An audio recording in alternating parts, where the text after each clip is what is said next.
Ladies and gentlemen, welcome to the Summary Day 2 session. Alternative Finance Edge, Money, Innovation, Sustainability. Summary of the breakout sessions on social capital. How does innovation enable the social capital to achieve sustainability? Reflections of a Rapporteur. How do innovation and social capital affect the alternative finance growth? Moderated by Nikos Sakellariou, journalist, section editor, epixeiro.gr. With the participation of Sofia Karadima, economist and investment writer, SDGs and ESG. Cyril Gouiffes, head of social impact advancements, European Investment Fund. Samuel Klaus, senior investment officer, European Investment Fund. Georgina Gomez, associate professor, Institute of Social Studies, Erasmus University.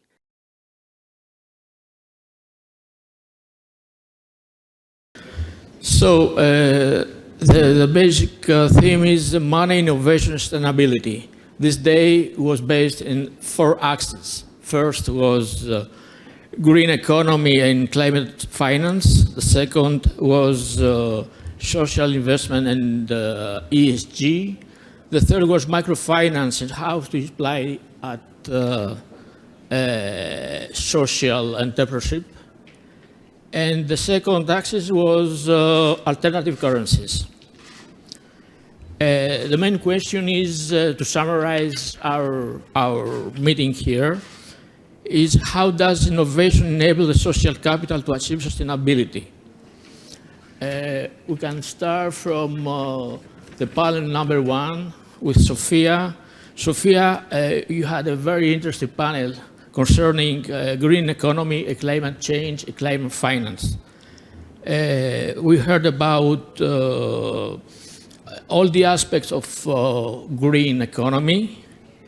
And I would like to say that the theme of green economy, climate change, started from late 90s after the American Vice President Al Gore put this subject on the mainstream. And now everybody discusses about green economy, about climate change, and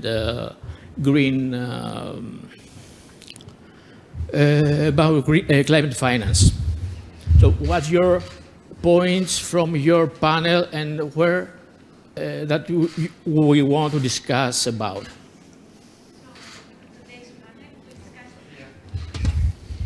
Hello, I'm Sofia, and I was the moderator of the first panel this morning, where a number of exceptional speakers participated. If I have to do like a short resume about what we discussed today, I would say that we started by exploring how alternative finance offer opportunities for promoting green and climate finance, and how does it differ from the traditional financial system. Later on, we discussed also about the social and environmental consequences of including smaller farmers into the financial system, as a high number of them remain unbanked or underserved when it comes to the traditional banking system. Later on, we also referred to the future of the alternative finance and what role the public institutions can play into this. We also discussed about the risks of greenwashing and the need for more investments into climate finance and greener projects.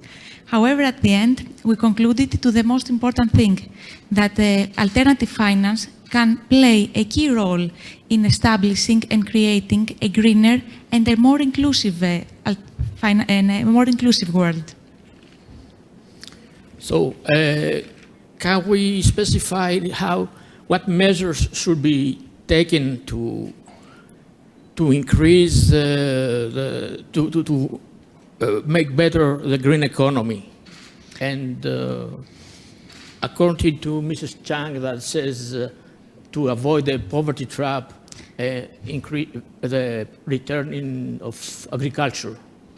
Yeah, that's a great point, and thank you very much for sharing this today. The poverty trap indeed remains a key issue. However, I think that looking forward, we have to be honest about what are the gaps in terms of investments and how we can really provide the investments that make not only good returns in terms of the financial aspect, but they also do generate societal returns.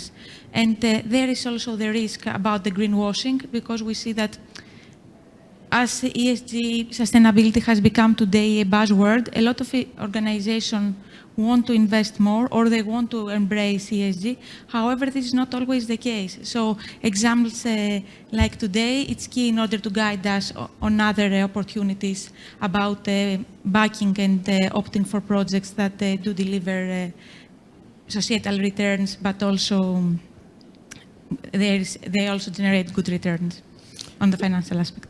Right. And what are the steps towards the green economy?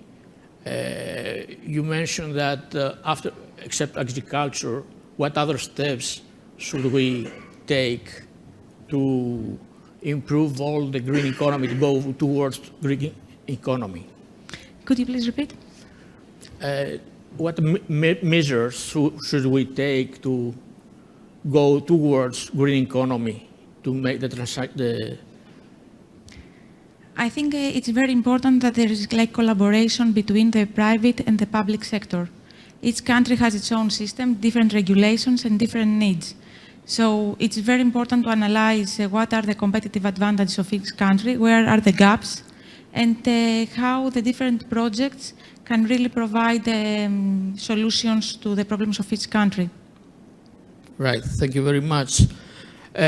I'll have another question later, but I'll have to go forward with the other guy. So in the second panel, we have the impact investing and social finance, moderated by Cyril. In the break, I asked you if you prefer, as a venture capitalist, to have an investment offering you a return of investment 20%, or an investment that offers you 6% and be compliant with the ESG criteria. And you answer me? Of course, and without doubt, I would opt for the second option. No doubt, because I think we touched on this point actually this morning with Fabrice and Nikos. Is all about how you define the value and what you consider being a good investment, and when do you expect to harvest the fruits of a good investment? Is it like in 3 months' time, 3 years' time, 30 years' time? And I think many of the issues we're confronted with are related to the fact that there are incentives, perhaps too many incentives, in the current financial setup system that pushes for immediate, short-term cashing in of profits and value, which actually distort investment decisions towards short-term, shall I say, short-sighted appreciation of value. So, in my opinion, and I do think, again, that's one of the points we touched this morning, hopefully, it is all about, I would wish we have one day some kind of exchange rate between one financial unit and one impact unit. The day we have such a conversion or such a rate, then I think the question you just asked me would be much easier, because it's like, okay, wait for it, so that's 6% of financial return, but perhaps 25% impact return versus 20% financial return, 0% or 1% impact return. And then, you know, the choice becomes very spontaneous and relatively straightforward. Right. From your panel, what are the main points that you think that we stuck on it and to discuss on it? The points that you discussed with Nikos and Fabrice, the main point you mean? The main point, yes. Well, there were many, and indeed it was an ambitious topic, but I think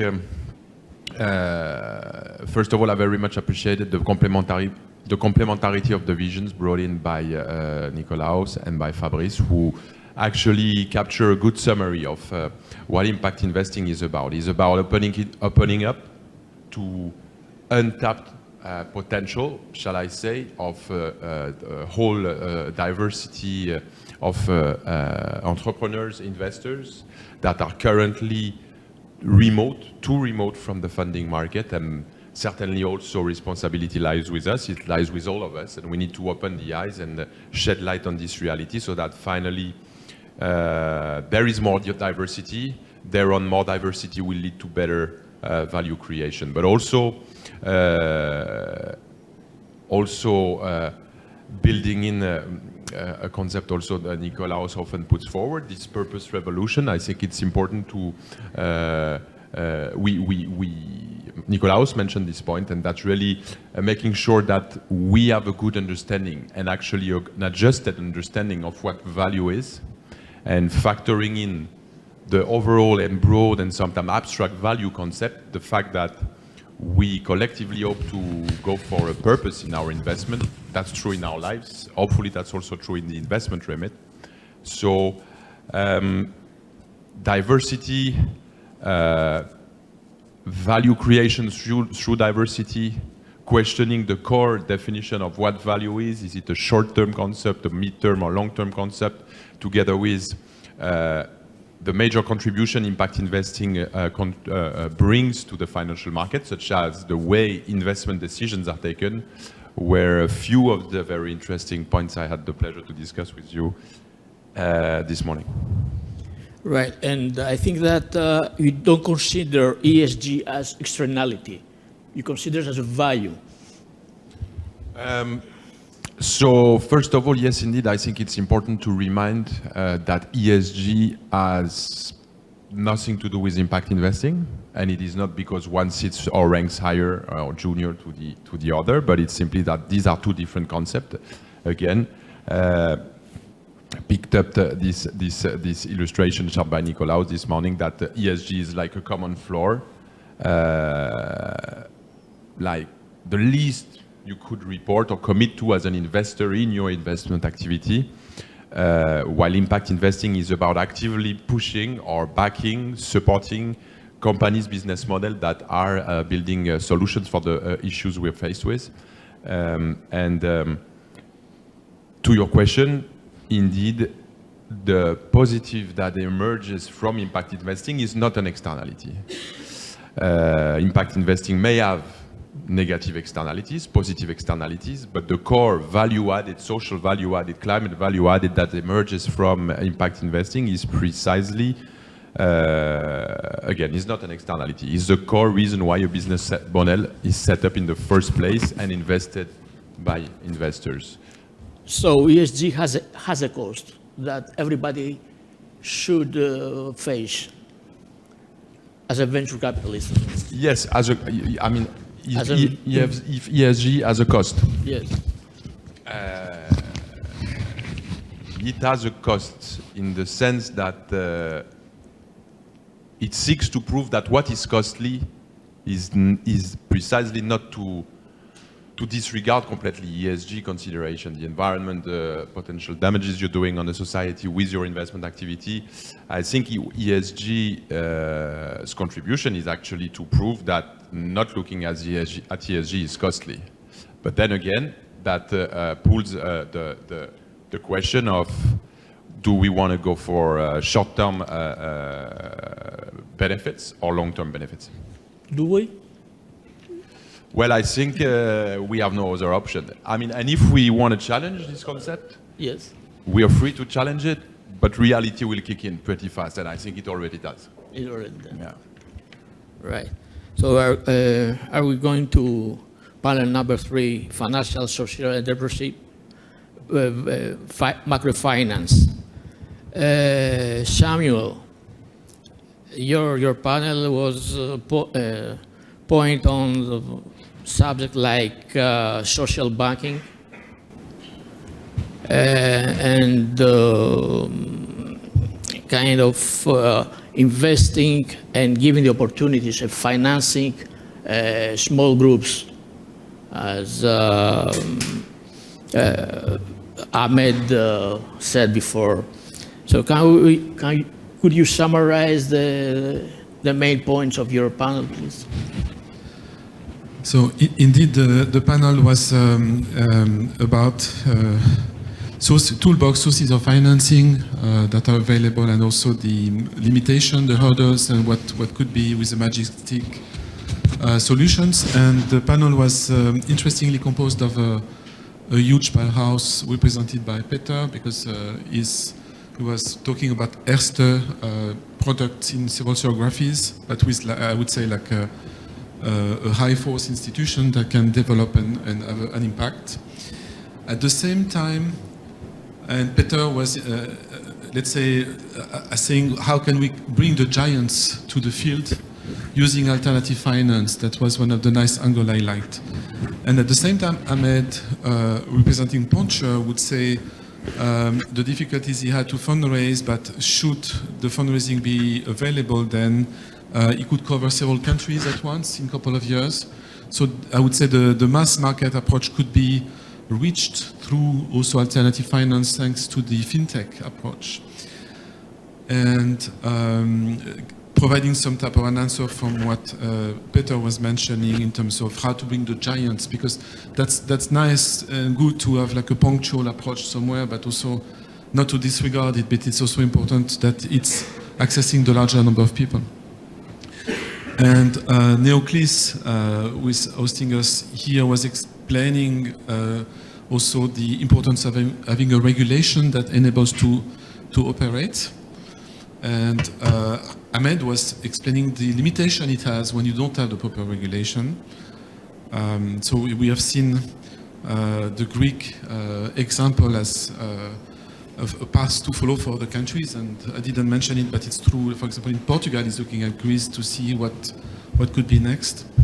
And we brought in Andrea, since there was a free chair because Bogdan could not reach us. And Andrea Limone from Macro Europe would explain also the difficulties to fundraise with a big background of CEOs, basically, because you have CEO of himself that created Permicro. You have also Credit CEO. You have other CEOs from Montenegro, Albania. So all this recognized experience still would need money to invest. So the difficulty even for I would say full-fledged professional, seasoned professional to go through. So it was a mix of different sizes of institutions, but all of them seeing the limitations, but also what could be next done afterwards, thanks to alternative finance. So we can define that microfinance is the financing the most, let's say, poor people in the society, or something like that. Is it's a question to me, yes. To the panel. I would say that's a tricky question. It's, yes. If I take my EIF hat, it's very easy to answer. Simplify it's the whole... less than 50,000 euros, and then its question is over. But if we want to be a bit more fine-tuning, definitely there is the exclusion aspect that we need to keep close to our heart, which microfinance comes from the providing solutions to people that cannot be banked otherwise. Even if it's sometimes a bit debated. But the EU definition, as I said, is less than 50K, so that's a simple way to tranche. Okay, thank you very much. And at the panel number 4, hello, Georgina. Panel number 4 was quite philosophical. I mean, with the question of money, value, and things like that. Money, the song of Pink Floyd, Money, okay. Right, so Georgina, could you give us some brief points of your panel, of your narrators of your panel, and where do you consider the most important? Yes, thank you for the opportunity. I think the first point is to consider the type of behaviors and the type of thinking behind the way in which the monetary system is working at the moment. And the kind of attitudes and ideas that are possible and not possible within the current way money is designed. And the emphasis that this is designed, so if it has been designed in one way, it can be designed in a different way. The second point is to consider how many of our exchanges are local. So for most of our small daily needs, we probably can satisfy them at a local level. And in this sense, if we could, in some way, emphasize this so that we make sure that a good share of what we earn is spent at the local level, then we would have a more sustainable economy. We would not be eating products, well, umbrellas from China and so on. And this emphasis on the local economy is something that can be achieved through local currencies. Susanna has shown actually a local multiplier with the exact estimation of how much can become local exchange, local expenditure. Paolo has shown us that in the island of Sardinia, the use of local currency allowed the creation of exchanges that can be cleared within the system, these cycles. And once again, if there was an instrument to emphasize, to promote more of these circles, then again we would have a more sustainable economy. The good news is that such an instrument exists. We presented a whole panel about it. So that would be the last point. Right. Do you consider that there are danger, perils with the alternative currencies? Yes. From point of yes, of course. Of course, we try to show, of course, the bright side of alternative currencies. That's why we were invited, but we are certainly aware of the risks. For example, that people would reject this currency, and by doing that, people would not accept it. Therefore, it would lose its value. This is one possibility. The fear of change, I think this was also part of the message of the panel.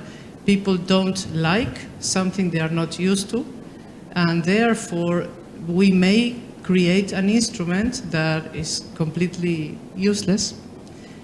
We may impoverish people who are already poor by creating, as I said, something useless. We may issue it as a municipality at one-on-one value to the euro, and then we end up the year and it's 10%, and then we have impoverished people by 90% of what we meant to give. And the other point is that lower income segments spend more on the local economy. This has been proven. Therefore, if we emphasize giving alternative currencies to the poor, they would lose more. So we would be enhancing the inequalities that are already there. Thank you very much. For ending, I have a common question for how do innovation and social capital affect the alternative financial growth? It's quite open question, so I would like to improvise and give your... Okay. How do innovation and social capital affect the alternative financial growth?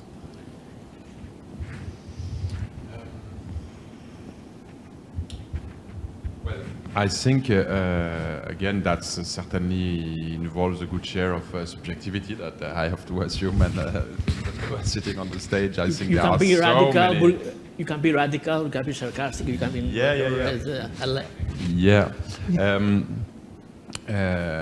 I think altogether, I'm not sure that, I mean, pleading for financial growth or pleading for growth altogether would certainly, and questioning whether alternative finance or social finance, local currencies, microfinance can contribute to financial growth.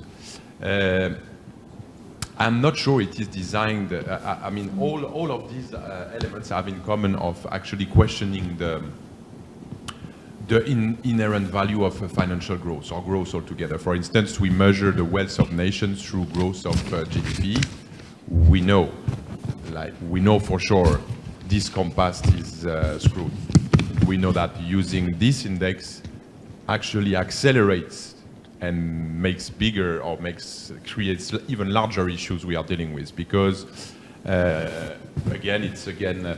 it's a fairly philosophical concept that endless growth in a world that has limits is illusional. So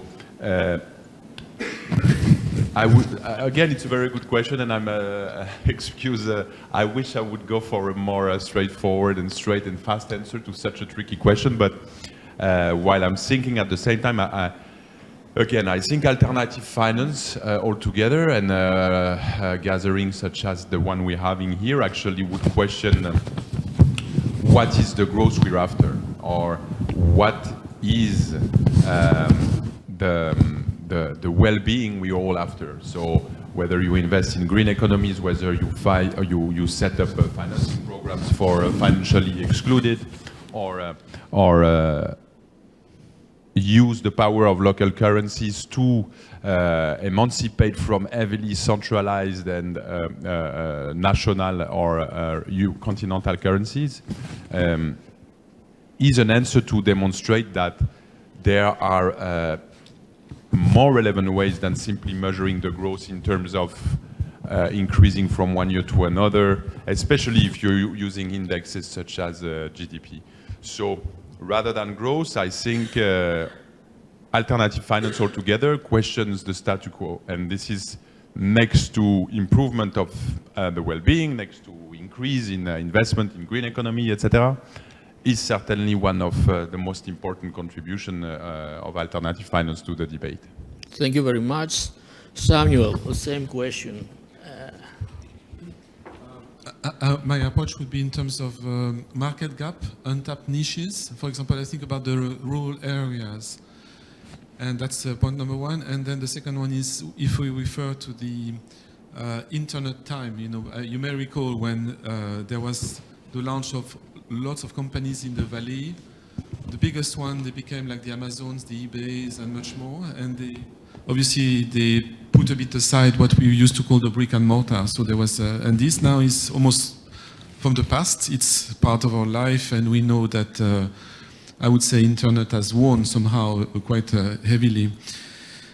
And that's what I see myself in the alternative finance approach, I would say, is to see new platforms, I would call it like this, that are really complementary to what is existing in terms of, sorry for the way of calling it, but the brick and mortar organizations, MFIs, banks, and so forth.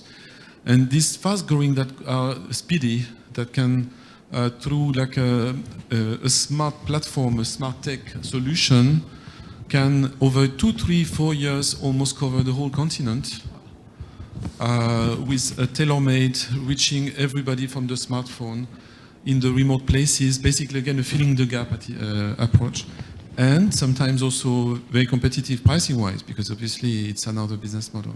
So I think it's very much adding another complementary solution to, again, making a reference to what Peter was saying, to give a mass market approach. Your panel, you said that we are on the right track, right way. Are we? Think can be improved much in the future? It's not me saying it. It's from the book I was referring to. And one thing I mentioned is that it's at the same time it is bad and getting better. It's getting the two at the same time. There are still a lot of things to do. That's the situation, that's the snapshot as we talk. There are still untapped niches where there is no offer. But at the same time, if we look back, I've been for, 15, 20 years in the industry already. And obviously we are much, much ahead in terms of offer to the client. So it's clearly on the good track. Now the question maybe is more, what is more difficult, it's the what's next. I didn't have time to go much further with my panel, but in terms of financial tools, for example, like buying of shares, secondary market, LBOs, or I don't know what new techniques, what is needed. More equity for private equity funds. But again, it's not because it's not done yet that we are not on the right track. It's moving, so it's optimistic all in all. Do you think you have a good supervision on that kind of economic activities you mentioned before? The supervisor, ECB, for example. I think the problem there is that maybe we stepped back a little bit compared to a couple of years ago, where I remember that there were some attempts to do like a EU regulatory framework for micro that would cover all the countries with one directive or one, let's say, approach. I think it didn't go through, but it's not a failure. It's just more. It's a call for revival of advocacy to me. I think there is much more need to go back to the past and with the good old ways, just to lobby to obtain more. But lots have been done again in Greece. I mean that's a success, to have a framework. And the role of such a conference to share experiences and to replicate cross-border. That's also part of what I would call the frontier of tomorrow. What is the future? So, but we're on the good way. It's like clear. The right way, the right track. Thank you very much, dear Georgina. Innovation and the social capital effect. Yeah, I think innovation is an absolute necessary condition. Without it, there would be no alternative finances anymore. On the other hand, by definition, some of these innovations will not make it. I mean, not that I want to be pessimistic, but not all innovations scale and survive. Maybe in 5 years we have others. I hope this would be very healthy. In 5 years we will have different innovations, and some of those that have been presented here may not be around anymore. So it's the necessary condition for people to keep on creating new stuff and presenting it out there. Some of them will scale up, will be paid attention to, and will, of course, drive the growth of alternative finance. On the other hand, a lot of these tools depend on social capital and create social capital. It's not linear. Again, we are dealing with non-linear systems. So I think social capital is not a necessary condition for all growth of alternative finance, but it will be probably one of the byproducts that alternative finance will create. Okay, thank you very much. And last but not least, Sofia, innovation, climate change, green economy. How can we bond the three? All together. To be honest, I would like to answer your question by using today's conference as an example, and it's something also that you mentioned about this gathering. So how do we do that? Where is the place for innovation to be? Where is the place for growth to be? So I would say, and for social capital to be, so I would say that we start by creating networks that foster cooperation towards financial growth and towards a financial growth that's sustainable. So first of all is networking and find and make the right networks to foster that. The second one is about sharing knowledge and expertise as a way to build trust and also to create new partnerships. The third one has to do with what you mentioned about creating new stuff, developing technologies, and driving the growth of alternative finance. And the last one also is about encouraging change by hearing what each one is doing. In a way, it's an invitation for the other companies to do something similar, and in a way to build back better and greener in this post-pandemic world. Do you think that companies are considering seriously the ESG aspect and the green economy, are funding for the green economy? For my side, I think embracing ESG criteria is a way to future-proof the company and the organization. So I think that, if you really want to protect your company for future risk, like embracing ESG is important, but what you mentioned is like not all about ESG. We have to think about the future and for the next step forward. So we have to think also about impact investing and how to generate good returns, but also societal and environmental impact. Thank you very much. Thank you very much. Is there any question from the audience here? Okay. Thank you very much. Thank you very much.